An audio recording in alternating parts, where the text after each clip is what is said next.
back-to-back trades. The 11th overall pick was traded. Now the 12th overall pick gets traded. And how about this? An interdivision trade. Don't see a lot of these. Saw it last year with Dallas and the Eagles making a trade. And now the Lions and the Vikings, who play twice a year, make a deal.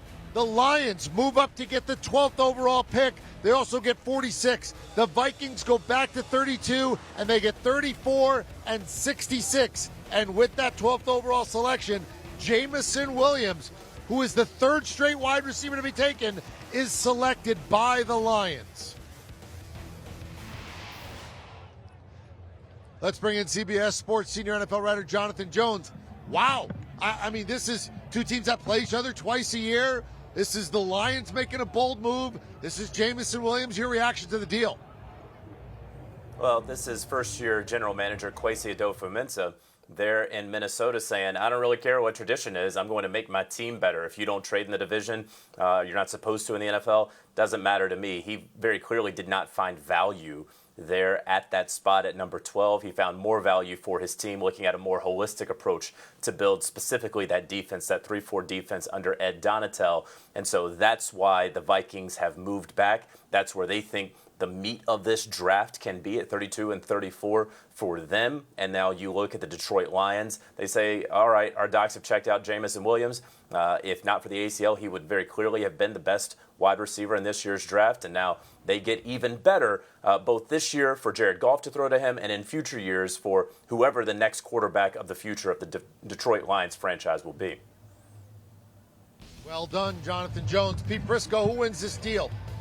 Well, I love Jameson Williams, so I'm gonna side with the Lions here. I mean, this is a team that, look, they're not going to be that good this year. They can be patient with Jameson Williams. I like the idea of getting him, letting him take his time to get back onto the field, and you're adding an explosive playmaker. Of all the guys in this draft, he's the one, when he catches a football as a defensive back, B-Mac, you hold your breath and pray every single time you're lined up against You hold him. your breath as a fan rooting against him because he sparks fear.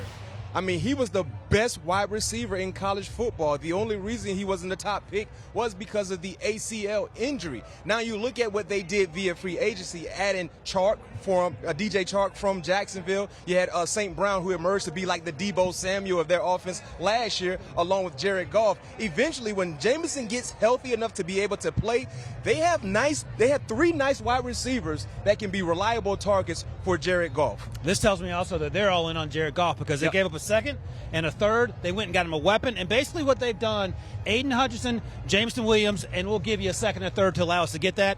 I'm okay with that. Seems like all these teams with double picks in the first round, you go offense on one, defense on the other. And one has been a guy trying to stop the pass game. One has been a guy trying to help the pass game. Seems like a pretty simple equation right now in the Passers NFL. and passers and passers and pass catchers and pass rushers. The league's always been about that. They finally caught up with my philosophy on it. Don't draft running backs. There you go.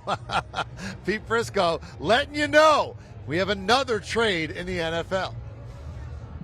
Do you want a sports network that delivers everything that matters about the game? The highlights, the picks, the instant analysis, no yelling, no fake debates, no politics. Hit the subscribe button and never miss a moment.